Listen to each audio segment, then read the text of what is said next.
जय हिंद साथियों, मैं विपुल राम शर्मा एक बार फिर आप लोगों का आपके अपने परिवार ऑफिशियल वीआईपी क्लासेस में स्वागत करता हूं। देखें दोस्तों, लास्ट क्लास में हमने पढ़ लिया था मुगल साम्राज्य का अंत किस प्रकार से होता है। दोस्तों आगे की बात करें, क्लास नंबर 16 में हम स्टार्ट करने वाले हैं।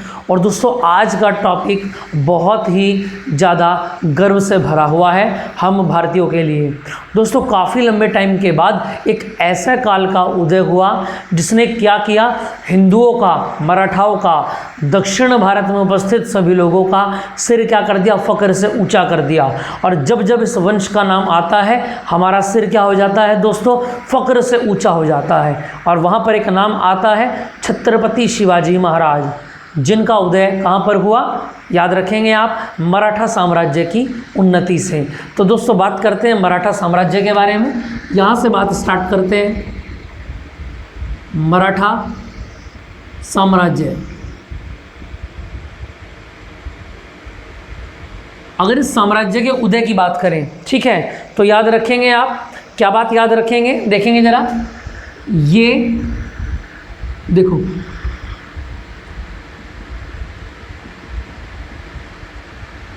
सिसोदिया वंश से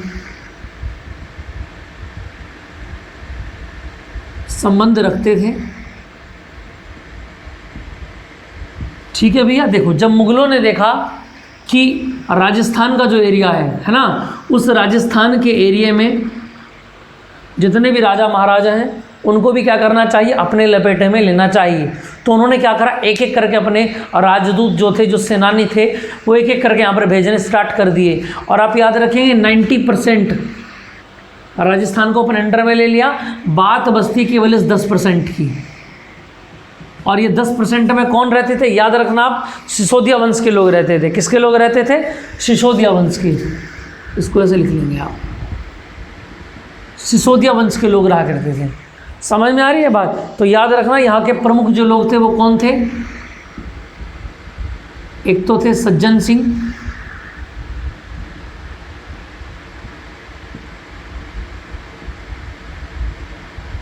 और एक कौन थे, सज्जन सिंह, और दूसरे कौन थे, सुजान सिंह, है ना। और याद रखना ये कहाँ से आए थे, राजस्थान छोड़कर कहाँ पर आ गए थे, महाराष्ट्र में आ गए थे। महाराष्ट्र में आ गए थे।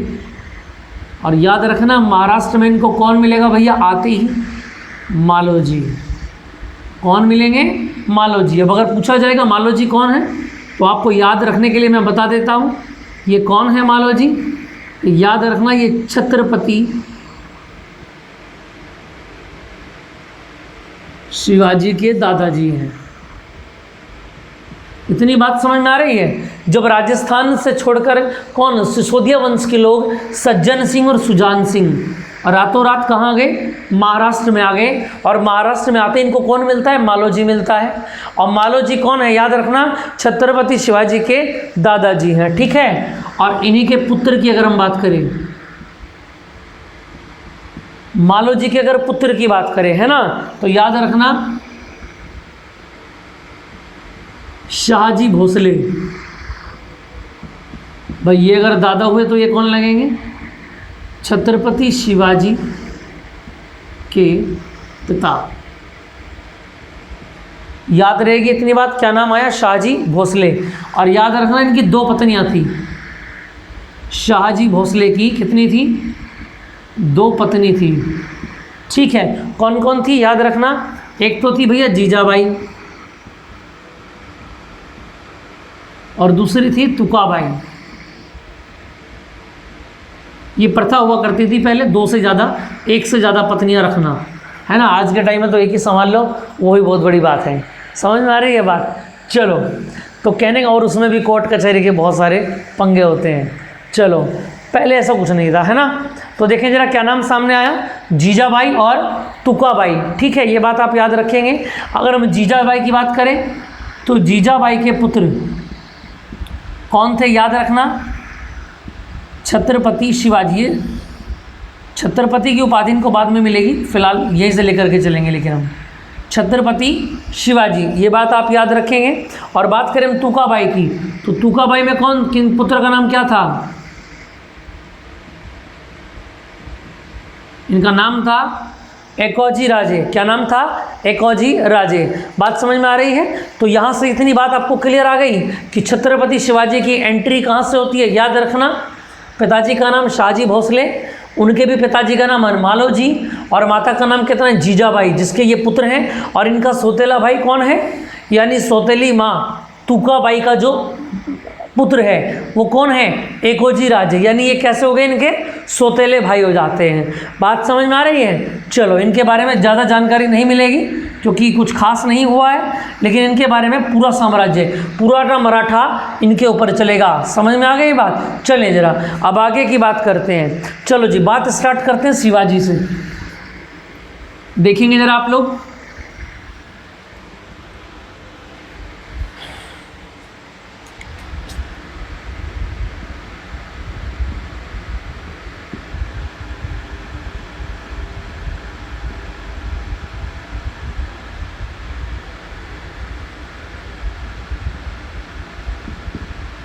जन्म कब हुआ था, याद रखेंगे 1627 में। कहाँ हुआ था, याद रखना, शिवनेरी दुर्ग में हुआ था।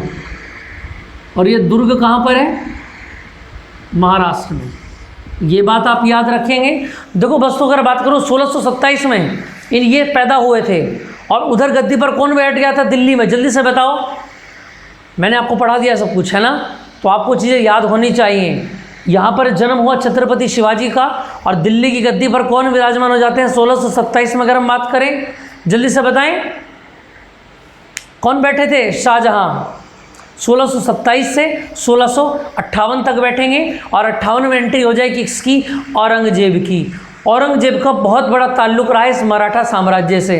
मराठा साम्राज्य एक ऐसा साम्राज्य रहा जिन्होंने मुगलों के सामने सांस के चलते चलते कभी हार नहीं मानी। और इन्हीं के बारे में एक बात कही जाती है, क्या? चंदन विराजे माथे जिनके, मैंने क्या कहा, ध्यान से सुनेंगे आप। चंदन विराजे माथे जिनके भगवा रंग पताका था, चंदन विराजे माथे जिनके भगवा रंग पताका था, छूट गया पसीना पराक्रम से, यही वीर शिवा मराठा था, यही वीर शिवा मराठा था। यानी साफ साफ बोल दिया था, जब तक मराठाओं की सांसें चलेंगी तब तक मुगलों का शासन होना नामुमकिन है।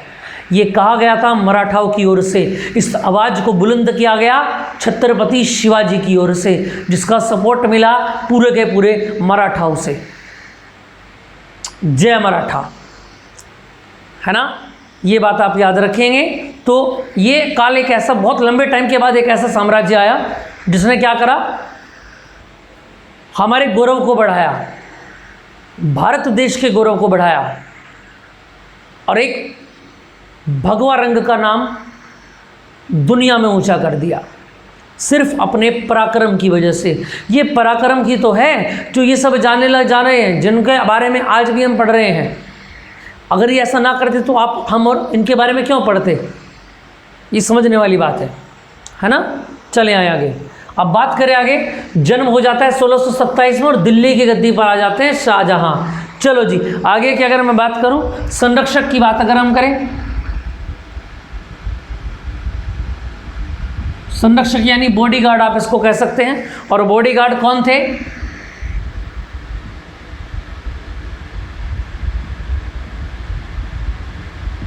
दादोजी कोंडदेव, इसका नाम, इनका नाम आप याद रखेंगे। कौन थे इनके बॉडीगार्ड? दादोजी कोंडदेव, है ना? बॉडीगार्ड भी, और साथ में तलवारबाजी, घुड़सवारी, ये सब चीज़ों का ज्ञान देने वाले। ठीक है, चलें जरा इससे आगे की अगर मैं बात करूं तो याद रखना, बाकी आध्यात्मिक गुरु की अगर हम बात करें,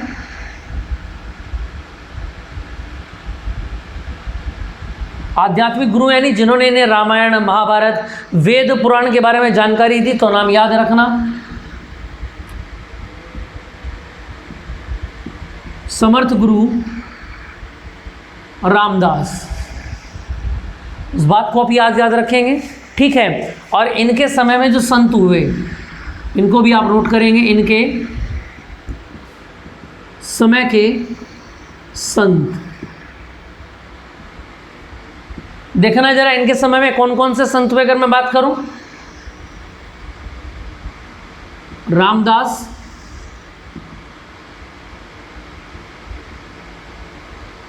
संत तुकाराम,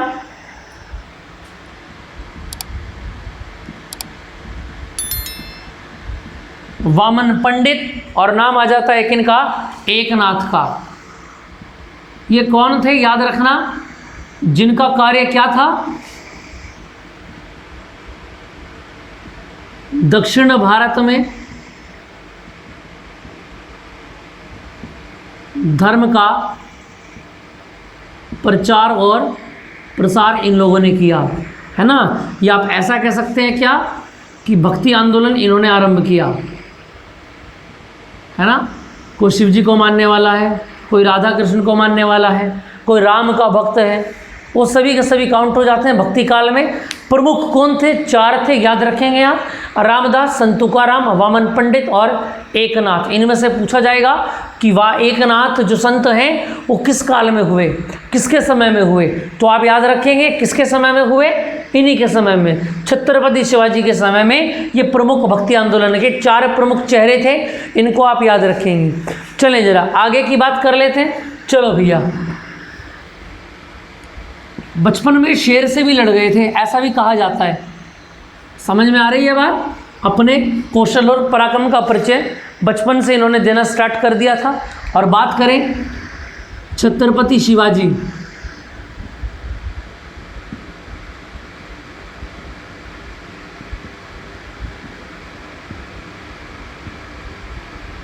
पत्नियां, कौन कौन पत्नी थी याद रखेंगे,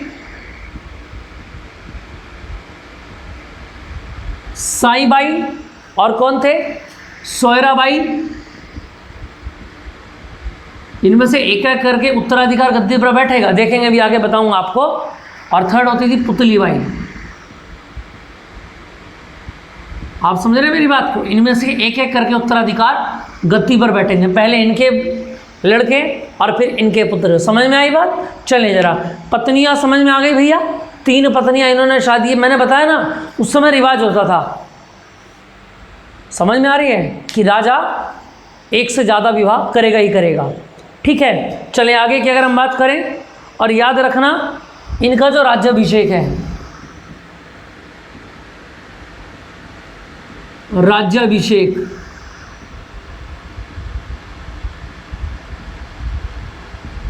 दो प्रकार से किया गया। हालांकि राज्याभिषेक बहुत लेट किया गया, लेकिन 2 प्रकार से किया गया। जैसे कि अगर मैं बात करूं, फर्स्ट किया गया वैदिक विधि से। समझ में आ रही है बात। और इस वैदिक विधि की अगर हम बात करें तो किसने किया ये,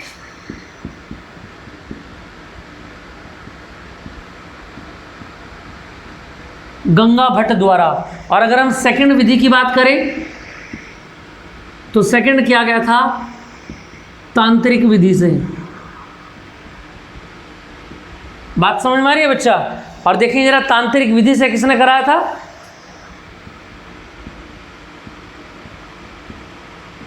निश्चलपुरी गोस्वामी।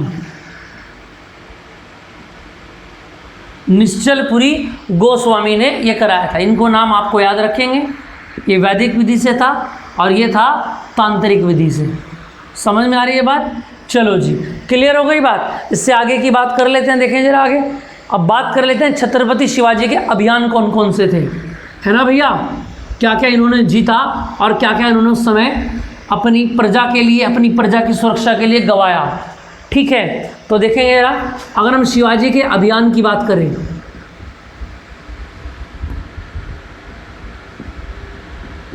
नंबर 1 से बात स्टार्ट करते, इधर आ जाओ। नंबर 1 से बात स्टार्ट करते हैं तो देखें जरा, 1646 में, ठीक है, 1646 में क्या करते हैं याद रखना, तोरण का किला जीतते हैं। किसका किला जीतते हैं, तोरण किला जीता। अब देखो जैसे जैसे आगे बढ़ रहे हैं वैसे वैसे किसकी एंट्री हो जाएगी कहानी के अंदर, औरंगजेब की, सबसे ज़्यादा नालायक की, है ना, जैसा कि हमने उसके बारे में पढ़ा है। लेकिन अकल ठिकाने के लिए एंट्री होगी किसकी, तानाजी मालसूरे की और उनके भाई सूर्या मालसूरे की। ठीक है, उसके बारे में भी पढ़ेंगे हम। फिलहाल वहाँ तक पहुँच जाते हैं पहले, है ना, क्योंकि वो कब आएगा, 1658 में एंट्री होगी औरंगजेब की, जब शाहजहाँ को बंदी बना लिया जाएगा। समझ में आ रही है बात? चलें जरा, तो 1647 की अगर बात करें तो याद रखना 1647 में क्या होगा, कोंढाणा जीतेंगे। कोंढाणा किला जीता। ये अभी कुछ टाइम के लिए हाथ से चला जाएगा, आगे फिर दोबारा से इसके ऊपर जीत हासिल करेंगे। कौन? तानाजी। ठीक है, फिलहाल अभी जीत लेते हैं इसको। उसके बाद आती है बात 1656 की, और 1656 की अगर हम बात करें तो किसको राजधानी बनाया? रायगढ़ को। रायगढ़ को राजधानी बनाया। इस बात को आप याद रखेंगे। ठीक है भैया, चलें जरा आगे की अगर बात करूं, 1659 में याद रखना प्रतापगढ़ जीता।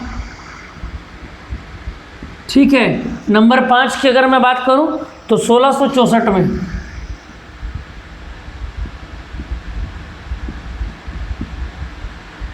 सूरत जीता व मुगलों को लूटा। जितना भी सूरत में मुगलों का माल पानी रखा हुआ था सब कुछ लूट करके ले आए गए थे। और याद रखना ये लूट एक बार फिर दोबारा हुई थी 1670 में। समझ में आ रही है बात? जब तानाजी आएंगे। ठीक है, तो देखो जरा, आप देखो लगातार 1646, 47, 56, 59, 64 और 70 लगातार। ये को यहाँ की बात चल रही है 58 में कौन आ जाते हैं? औरंगजेब। 58 के बीच में आ गए और बैठती सीधा सीधा उनका निशान कहाँ पर गया?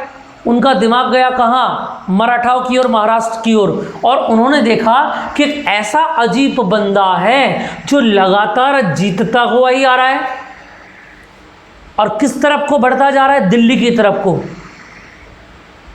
अब बात आ गई थी गले पर, तो इन्होंने क्या तरकीब अपनाई? इन्होंने क्या किया? आपने एक सिपाही को भेज दिया किसके पास? छत्रपति शिवाजी के पास, कि भैया आप जाओ और उनसे बात करो। और क्या बात करनी है? कि हमारे साथ हाथ मिला लें और मिलकर के व्यापार करेंगे, दोनों 50-50। समझ में आ गई बात?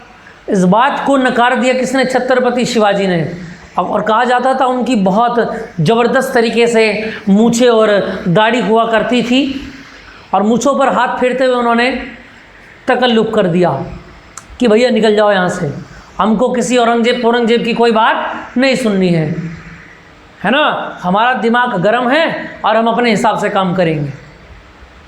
समझ में आ गई बात? यही बात कही जाकर किसने? अफजल आसफ खान ने औरंगजेब को। फिर औरंगजेब ने अपने मामा को भेजा दोबारा कि भैया तुम एक बार फिर दोबारा जाओ। और मामा की ऐसी हालत कर दी छत्रपति शिवाजी ने कि वो ज़िंदगी भर याद रखेगा, है ना। उसकी आँख, नाक, कान ये सब काट दिए थे। और जब उसको दिल्ली में भेजा था, अब औरंगजेब को गुस्सा आ गया कि अब ये बात ज़्यादा हो रही है। समझ में आ रही है बात? ठीक है, औरंगजेब ने, याद रखना, क्या कहा था छत्रपति शिवाजी को? पहाड़ियों का चूहा, कि हर एक पहाड़ी की जानकारी रखते हैं मराठा, और किस पहाड़ी से कहाँ कूद जाएं छुप कर के कुछ पता नहीं।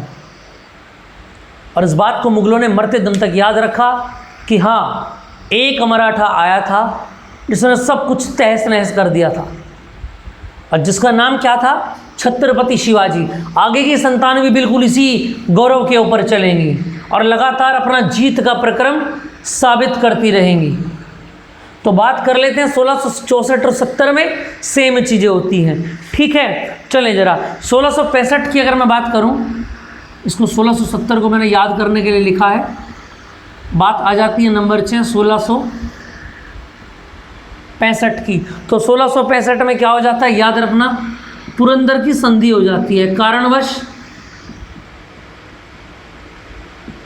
और संधि अगर हो जाती है तो याद रखना किस किस के बीच हो जाती है? याद रखेंगे आप, जय सिंह शिवाजी महाराज, क्योंकि दोस्तों इनको जीत तो पसंद थी, लेकिन इनको दिख रहा था मेरे लोग बहुत ज़्यादा मारे जा रहे हैं। प्रजा जो ना सेना में है ना, केवल एक नॉर्मल प्रजा है, उसको भी दुख झेलना पड़ रहा था। तो उस समय की बात के लिए उन्होंने क्या किया, कुछ समय के लिए 35 में से 23 किले दे दिए कि भैया ले जाओ, 33 किले दे दिए। और इनका मानना यह था कि हमारी बाजुओं में इतना दम है और हमारी आवाज़ में इतनी शक्तिशाली ताकतें हैं कि हम अपने लोगों के अंदर दुगनी ताकत से भर सकते हैं और इससे 10 गुना ज़्यादा, 100 गुना ज़्यादा के लिए हम जीत सकते हैं। और यही कारण था कि जब फिर दोबारा से लौट कर आए, कोंढाणा को जीता, कोंढाणा के साथ साथ 200 किले एक्स्ट्रा जीत के आए, जिसमें बहुत बड़ा सहयोग रहा तानाजी मालसुरे का और उनके भाई सूर्या मालसुरे का। हालांकि युद्ध में उनकी मृत्यु भी हो गई, जैसा कि आपने मूवी में भी देखा है। तानाजी, अगर आपने मूवी देखी होगी तो उसमें सारी बातें बिल्कुल एकदम एक एक बात क्लियर दिखाई गई है, एक भी बात झूठी नहीं है। उसको आप देख लें तो आपको सारा किस्सा समझ में आ जाएगा कि उस समय की प्रजा को कितने दुख झेलने पड़े थे केवल एक औरंगजेब के कारण। समझ में आई बात? चलो आगे की बात कर लेते हैं। 35 में से 23 किले दे दिए भैया, ठीक है। और याद रखना संभाजी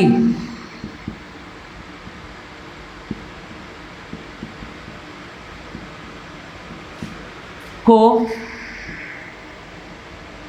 मुगल दरबार में 5000 का मनसब बनाया गया। 5000 का मनसब बनाया गया।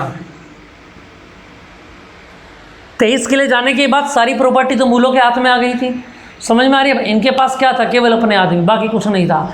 तो संभाजी जो इनका आना जाना, अगर मुगल साम्राज्य में जागीरें इनकी पहले से ही थी, साम्राज्य में आना जाना ये पहले से ही रखते थे संभाजी।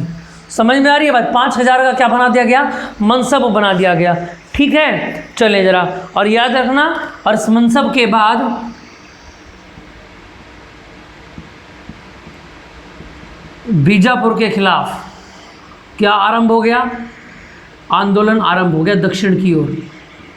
आंदोलन प्रारंभ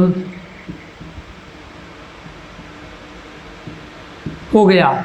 इस बात को आप याद रखेंगे, ठीक है। और याद रखना, इससे आगे की अगर मैं बात करूं तो याद रखेंगे आप 1670 में पुणे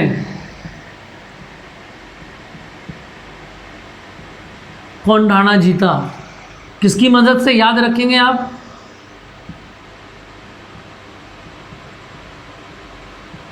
तानाजी मालसुरे प्लस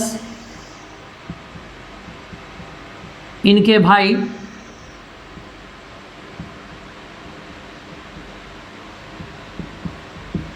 सूर्या मालसुरे की मदद से। इस युद्ध के बाद में इनकी मृत्यु भी हो गई थी, ये बात आप याद रखेंगे, ठीक है। समझ में आ गई बात? और याद रखना, इसके बाद 1674 में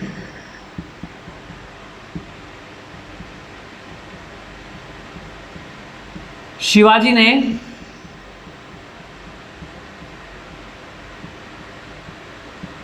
छत्रपति तथा हैदव की उपाधि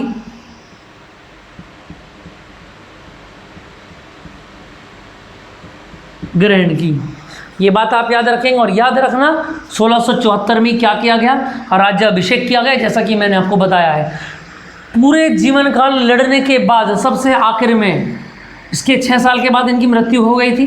बिल्कुल अपने जीवन के अंतिम समय से कुछ टाइम पहले, मात्र 6 साल पहले इनका क्या किया गया? राज्याभिषेक किया गया।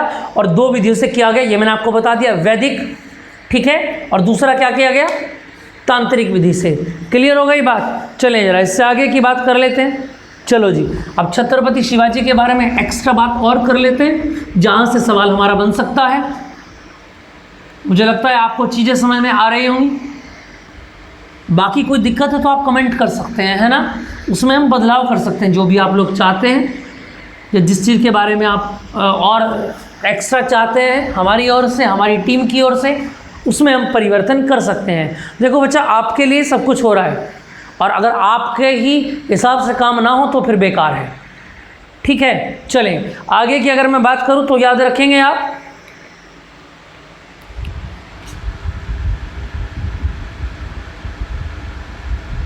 शिवाजी महाराज ने एक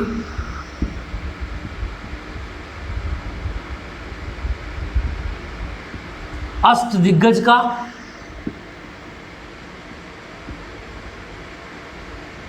निर्माण करवाया। अब ये अष्टदिग्गज क्या था इसको आप समझ रहे हैं पहले, है ना। देखें जरा, सबसे पहला क्या था, पेशवा। पेशवा किसको बोला जाता था, याद रखना, प्रधानमंत्री। प्रधानमंत्री यानी जैसे आज के प्राइम मिनिस्टर होते हैं ऐसे पहले माने जाते थे, लेकिन उनको क्या बोला जाता था, पेशवा बोला जाता था, जिनके अंडर में सब काम करेंगे। ये सबसे मेन पोस्ट होती थी, याद रखना, ये क्या होती थी, मेन पोस्ट, पोस्टिंग होती है ना, ये उस समय की सबसे ज़्यादा इम्पोर्टेंट और मेन पोस्ट होती थी, जिस पे ऊपर जिम्मेदारियाँ सबसे ज़्यादा होती थी। बात करें सर ए नौबत, इसको बोलते थे सेनापति, जिसके पास टोटल इंफॉर्मेशन होगी फोर्स के बारे में। ठीक है, उसके बाद याद रखना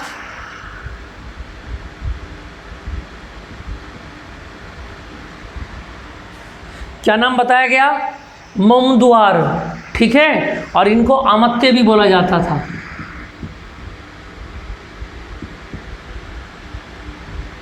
आमत्ते भी इनको बोला जाता था। और ये क्या होते थे, याद रखना, इनका काम क्या होता था, कितना बिजनेस किया सरकार ने और कितना व्यय किया, उसका लेखा जोखा ये लोग रखते थे।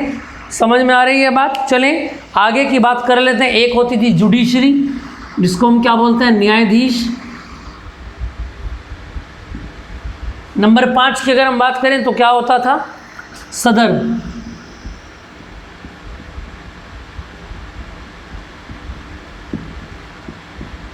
यानी पंडित राव, है ना। और ये क्या होते थे, याद रखना, दान का कार्य और धार्मिक कार्य।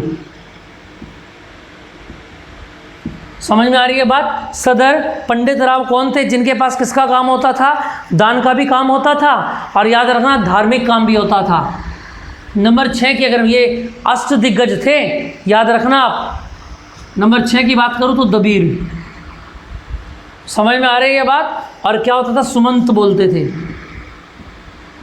कौन होता था दबीर, विदेश मंत्री।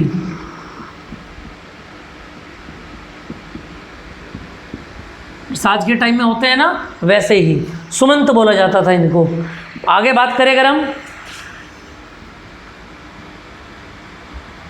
वाक्यान्विश, ये होता था गुप्तचर, जो चुपके से सूचना आके देता था कि भैया बाहर ये चल रहा है। ठीक है, नंबर 8 की अगर हम बात करें,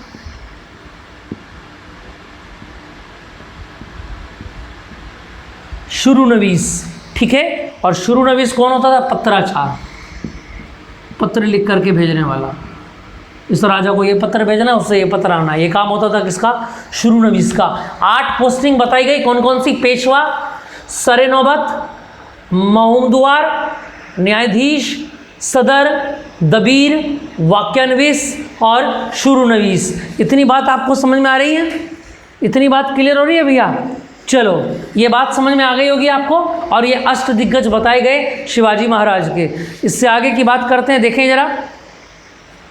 देखो, छत्रपति शिवाजी ने 2 कर लगाए। अब ये कर ऐसा समझ लें वसूली नहीं थी। इन कर को लगाने का मुख्य उद्देश्य क्या था, याद रखना, इन कर को लगाने का उद्देश्य प्रजा को सुरक्षा प्रदान करना। भैया ये कहा गया कि आपका राजा छत्रपति शिवाजी महाराज आप सभी को सिक्योरिटी देंगे, सुरक्षा देंगे पूरी प्रजा को, लेकिन उसके बदले में आपको क्या देना होगा, आपको 2 टैक्स देने होंगे। नंबर बात करूं कैसे नंबर, जैसे पहला गया चौथकर, और दूसरे की अगर मैं बात करूं तो दूसरा कौन सा है,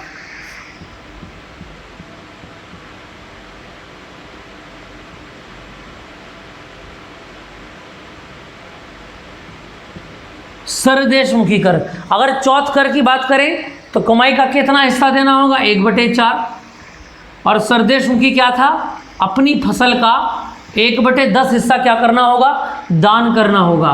क्या करना होगा भैया, सरकार को दान करना होगा। इसका उद्देश्य खजाने भरना नहीं था, मैं फिर बता रहा हूँ, इसका उद्देश्य केवल क्या था, आपको सिक्योरिटी मिलेगी कि आपको कोई भी बाहर का राजा आके नहीं मारेगा, आपको सेफ्टी हम प्रदान करेंगे, और सिक्योरिटी के बदले में आपको ये 2 कर किसको देने होंगे, सरकार को देने होंगे। समझ में आ गई बात? चलें जरा, इतनी बात समझ में आ गई होगी।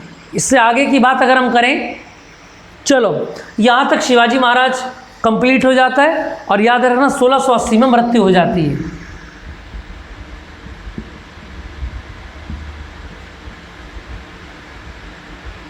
सोलह सौ अस्सी में क्या हो जाती है, मृत्यु हो जाती है। और इनको क्या बताया गया, याद रखना, इनका नाम क्या हो गया, फादर ऑफ, याद रखेंगे आप, इंडियन नेवी।